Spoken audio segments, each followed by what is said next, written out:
Bonjour à tous et à toutes et bienvenue sur la chaîne Reflet de Lune, j'espère que vous allez bien. Merci pour votre présence aujourd'hui. On se retrouve pour le tirage prédictif de la période du 13 au 16 mars pour le signe des poissons, soleil, ascendant ou lune en poisson. On va commencer par regarder l'énergie de la fin de semaine et puis on regardera aussi avec le tarot les messages concernant la pleine lune qui se réalise le vendredi 14. Donc on ira voir ce qui se passe. Sur le plan astrologique, il se passe beaucoup de choses, ça bouge. Sur le plan des énergies, dites-moi dans les commentaires si vous le sentez. Les énergies sont là et je vais vous expliquer après, on va les regarder. Déjà, on va regarder votre énergie de la fin de semaine. Vous avez la ronde qui parle de rassemblement.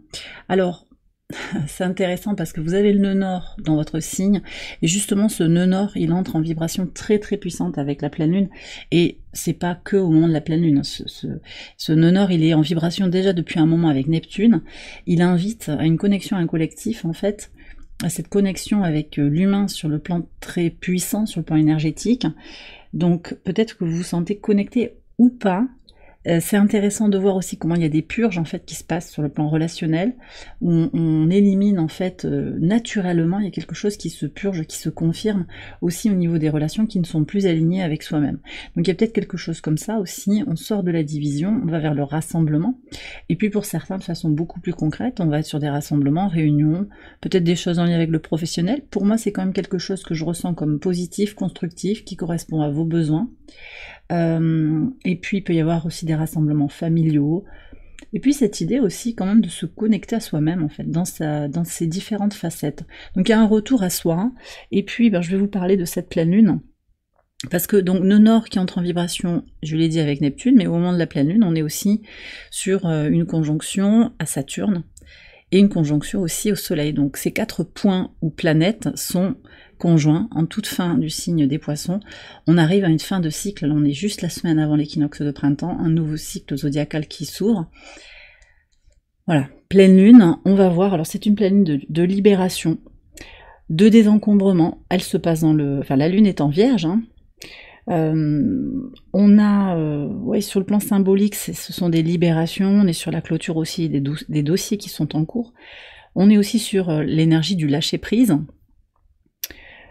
on prend soin de soi, bien-être, il y a vraiment cette idée aussi de, voilà, de prendre soin de soi au quotidien, et puis cette lune, elle est conjointe au nœud sud. Donc le nœud sud, c'est tout ce qui est à libérer sur le plan du perfectionnisme peut-être, de la suranalyse. Il y a quelque chose à lâcher en fait dans la matière pour se connecter à quelque chose de plus spirituel, mais on a aussi avec Saturne qui entre dans la danse, on a encore des contraintes matérielles aussi qui limitent les possibilités d'évolution, et ça ressort très très nettement dans les énergies, dans les témoignages que vous m'envoyez, dans ce qui se passe, que je vois autour de moi aussi, hein. Dites-moi dans les commentaires si vous vous sentez limité par des circonstances matérielles par rapport à votre évolution intérieure, mais c'est quand même quelque chose que j'ai ressenti par ailleurs au travers de la communauté. On va aller voir les messages donc du tarot par rapport à cette pleine lune. Il y a 2 cartes qui sont venues. Vous avez le 5 d'air et le 8 de terre. C'est très très puissant. On voit bien qu'on se libère de la toxicité, des masques. Alors c'est vrai que dans le dialogue de cette pleine lune, dans le ciel, il y a quand même des conditions à ces libérations. C'est très lié aux guérisons, d'accord? Très important. Voilà. Désolée, j'ai interrompu la vidéo. Je suis un petit peu enrhumée.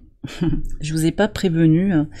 Merci à toutes les personnes, hein, j'en profite. Hein. Je pense que aussi c'est le moment de vous remercier pour les personnes qui patientent sur les contenus gratuits, comme les tirages de la semaine. Voilà, merci pour votre bienveillance, hein, qui prennent de mes nouvelles aussi. Merci à vous tous et à vous toutes, hein, vraiment, pour votre positivité. Voilà, je vais dire ça comme ça. Et puis pour le reste, hein, les personnes qui sont dans le négatif se reconnaîtront, mais ça touche pas en fait. Voilà, vraiment, il faut que ça soit clair, ça. Ça touche pas, mais ça demande peut-être à se regarder vers le soi. Voilà, retour à soi, pour voir un petit peu si on envoie du négatif ou du positif dans le cosmos. Voilà, je ferme la parenthèse, hein, mais je pense que c'était nécessaire que ça sorte pour vous, peut-être les poissons, je ne sais pas si c'est... Voilà, on est sur des fins de cycle de toute façon, c'est pas étonnant que ça ressorte comme ça sur votre signe. Donc il y a aussi des choses qui se réalignent, hein, je vous disais, y compris sur le fait que je publie ou pas de façon très régulière des contenus gratuits comme les tirages hebdomadaires. Voilà. Donc je vous disais, 5 d'air, moi je pense que vous vous libérez de ce qui ne vous convient plus, de ce qui est déconnecté de votre cœur et de votre âme. On sort des conflits. On veut la paix. On veut la paix et on œuvre pour ça. Et on œuvre pour l'harmonie. Alors pour certains, si vous êtes créateur, créatif, artiste, la musique est très porteuse dans votre processus créatif ou dans donc écouter de la musique peut-être pendant que vous créez, mais aussi si vous créez de la musique. On me demande de revenir sur effectivement les tensions, les conditions au processus de guérison. Alors, on a Pluton qui forme un carré à la Lune noire. Lune noire en balance encore, donc on est encore sur cette discussion par rapport aux masques sociaux, et c'est intéressant d'avoir ce 5 d'épée là, où on a cette belle jeune femme danseuse qui est toutefois masquée, donc qui est peut-être pas dans son alignement intérieur. Pour opérer les transformations promises par Pluton en Verseau, il faut tomber le masque et se regarder en face dans sa vulnérabilité, et c'est ok. Aussi, pour guérir le soi, on a Chiron, qui est aussi au carré de Mars. Et là, c'est très très important de prioriser votre énergie. Mars en Cancer, j'en ai parlé de nombreuses fois. On est sur une énergie très fluctuante. On a toujours le trigone à Saturne, hein, qui est toujours là. On en a parlé, il va continuer jusqu'au 19 avril avec des rétrogradations, mais il va rester actif. Il y a une canalisation de l'énergie, néanmoins, elle est fluctuante. On peut en faire quelque chose de constructif, mais il faut se protéger. Et le processus de guérison, il est aussi conditionné à cette idée de ne pas se vider énergétiquement. Donc ne pas se sacrifier. Je reviens encore sur ça, j'en ai parlé dans un post avant, il y a quelques semaines, là. Voilà, je vous ai parlé de ça, de se prioriser, de préserver son énergie. Et que c'est un travail individuel, il ne faut pas attendre que les autres le fassent pour soi. Et tous les conditionnements peuvent aussi vous limiter dans ce processus d'auto-guérison. Mais moi, ce que je ressens, c'est que pour la fin de semaine, là, au travers de cette pleine lune, vous allez œuvrer, vous allez vous focaliser sur vos projets, vous construisez quelque chose pour vous-même. Donc on fait du ménage et on est en changement. Alors pour certains aussi, il y aura ce sentiment d'être en transition, de pas forcément voir le bout du tunnel pour certains. Et pourtant, il y a quelque chose qui se construit. Donc l'énergie aussi, c'est de retourner à soi. Et on va regarder si on a des messages particuliers au quotidien pour voir un petit peu comment ça peut se dérouler cette fin de semaine. Alors sur le jeudi 13... oui, il y a vraiment ce retour à soi. Hein. Regardez, la tour avec l'as de coupe. Donc sur le jeudi, on a cette nécessité en fait de se recentrer sur ses besoins émotionnels. Peut-être aussi de régler des problèmes qui énergétiquement vous retardent, hein, des papiers, des factures à payer, qui prennent de l'espace mental. On a une Vénus conjointe à Mercure en Bélier. Ça va être très important de libérer de l'espace mental pour laisser de la place au plaisir en fait. Voilà. Il y a des responsabilités, on les prend, on les fait, parce que énergétiquement, tout ce qui traîne, tout ce qui n'est pas payé, ça fait des fils en fait énergétiques qui vous empêchent d'avancer. Testez et parlez-moi-en dans les commentaires aussi si vous le désirez, parce que je pense qu'il y a vraiment cette idée voilà, de désencombrer, et on prépare l'énergie de la pleine lune aussi. Hein, la pleine lune en Vierge, elle est tournée vers le quotidien, l'organisation, le ménage, mais qui peut être énergétique, qui peut être physique aussi. Ça peut être un ménage intérieur aussi, un détox, tout ça. Travail sur le bien-être. Alors, sur la pleine lune, vendredi 14. Ouais. Reine de bâton et le pont, sans cette transition. Alors, je ne l'ai pas précisé aussi, mais cette pleine lune, c'est une éclipse lunaire, totale. Donc, énergétiquement, elle est ultra puissante. Et on voit la transition là. Il y a un potentiel de réaligner en fait son pouvoir masculin et son pouvoir féminin, de retrouver son centre, de se rassembler énergétiquement, physiquement, pour avancer. Pour moi, il y a une charnière. Alors ça se joue pas forcément pile sur le moment de la pleine lune, mais vous vous sentez dans ce changement, dans cette charnière entre un avant et un après. Je le dis souvent, mais il y a des moments où la vie, elle fait des bonds en avant. Il se passe des choses dans votre vie, vos circonstances vous mettent face à vous-même aussi. Les choix que vous faites vous amènent à expérimenter des choses. Et là, je sens qu'il y a ce besoin de reprendre son propre pouvoir pour avancer, pour laisser quelque chose derrière soi. Allez, on va regarder sur le week-end. Alors, samedi 15, on a la rétrogradation aussi de Mercure en Bélier. Ah bah tiens. Et vous voyez, je vous parlais de la matière. On a l'argent ici avec le 9 d'épée. Il y a peut-être des choses qui sont figées. Comme si vous aviez des aspirations, alors peut-être dans le mental. Peut-être que ça vient de l'ego, ça c'est à vous de voir. Mais c'est aussi peut-être dans votre âme et dans votre cœur. Et puis on se rend compte que, ah bah oui, mais il n'y a pas l'argent, ou on va pas pouvoir faire exactement comme c'était prévu. Où il y a des contraintes fortes matérielles, on ne peut pas faire n'importe quoi. Attention, je vais vous prendre un message avec Ad Infinitum là pour vous éclairer là-dessus. Attention à vous méfier en fait de ce mental, parce que on voit qu'il y a quelque chose qui a besoin d'être libéré sur une croyance limitante, sur oui c'est peut-être bloqué là maintenant, mais en fait les moments de blocage sont des moments de préparation. Donc ce qui a l'air d'être impossible, c'est peut-être la peur en fait qui bloque.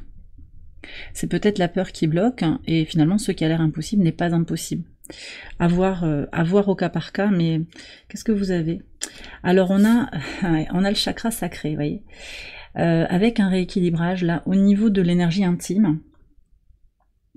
Donc vous prenez si ça vous parle, mais vraiment ce retour au chakra sacré qui propulse en fait la force créative.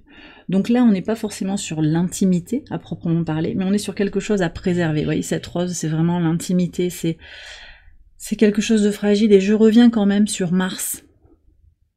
On a un Mars en signe d'eau, on a une Vénus en signe de feu. C'est pas des énergies très faciles, en fait. D'accord ? On a une Vénus qui est en exil. Elle n'est pas du tout dans son signe de maîtrise, elle est à l'opposé du signe de la Balance. Néanmoins, elle a quelque chose à apporter, cette Vénus en Bélier.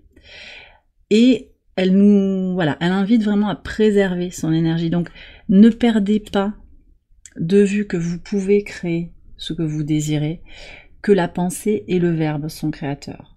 Mais que peut-être c'est pas le moment exact pour arriver au bout de quelque chose, qu'il y a autre chose à libérer avant de pouvoir vous ouvrir, que c'est peut-être par étapes que vous pouvez arriver à vos objectifs. D'accord ? Et on a vraiment cette notion de vitalité, de guérison pour tout votre être. Donc le travail sur le chakra sacré, d'une manière ou d'une autre, et ça vous verrez aussi comment vous sentez que vous avez besoin de le travailler, va vous aider à guérir, à gagner en force, en vitalité, en reconnaissant qu'il y a peut-être des fuites énergétiques dans l'entourage, dans les objets, dans votre mental aussi. On voit que la peur du manque peut susciter en fait des pertes énergétiques. Et ça, c'est fondamental de se préserver. Et de croire en soi. Et en fait, d'être dans cette puissance du chakra sacré qui vous permet de dessiner les contours de la vie que vous désirez. Mais effectivement, il y a peut-être d'autres étapes, et puis il faut passer cette grande bulle de changement qui se ressentent partout. Vous le ressentez en vous, mais les gens aussi autour de vous. Et je vous invite à me dire dans les commentaires comment vous sentez que l'entourage est avec vous.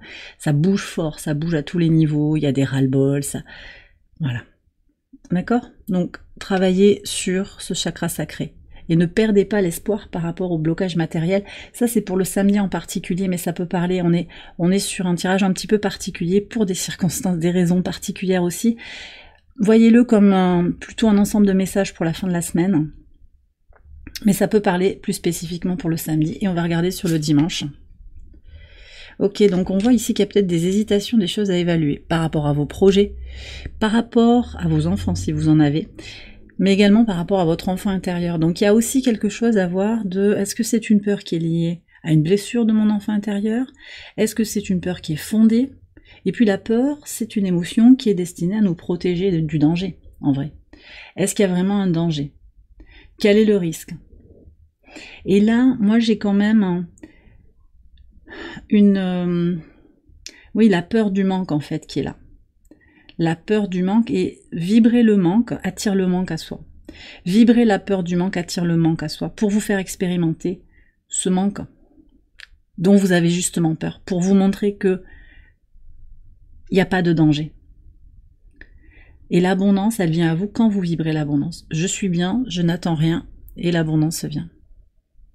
Voilà, donc il y a quelque chose à réévaluer sur votre positionnement, et puis pour certains de façon très très concrète, il y a aussi des décisions à prendre par rapport à un enfant, par rapport à une garde, un petit-fils, une petite-fille aussi.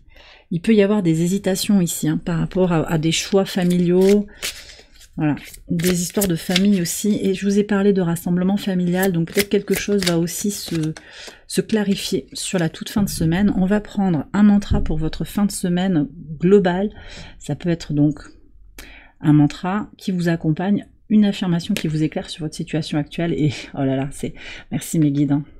Merci. On a le rassemblement là aussi en fait, hein, dans cette carte-là. C'est les pattes des chiens, les patounes. Je choisis de m'entourer de personnes qui soutiennent et renforcent ma confiance en moi. Donc voilà, vous prenez si ça vous parle, mais là clairement il y a l'estime de soi. Ne vous encombrez pas de personnes qui vous tirent vers le bas, qui vous vident de votre vitalité et qui vous rendent fatigué, malade, hein. Il y a vraiment cette discussion-là aussi en fait, hein. Les gens qui soutiennent pas forcément vos projets. Vous n'avez pas forcément besoin qu'ils vous soutiennent absolument, mais ceux qui vous tirent vers le bas de façon volontaire, ou qui essayent de vous mettre en porte-à-faux, qui essayent de vous faire rater quelque chose, là, il y a quand même quelque chose à revoir au niveau des échanges. Et bien voilà, les poissons, j'ai terminé votre tirage. J'espère qu'il vous a éclairé, qu'il vous a guidé. Si c'est le cas, je vous invite à liker, à vous abonner, si vous ne l'avez pas encore fait, à partager. Vous pouvez également aller voir les autres vidéos de cette série pour votre ascendant ou pour votre lune. Je vous souhaite une excellente fin de semaine. Je vous embrasse bien fort et je vous dis à très bientôt pour les prochaines vidéos. Bye bye.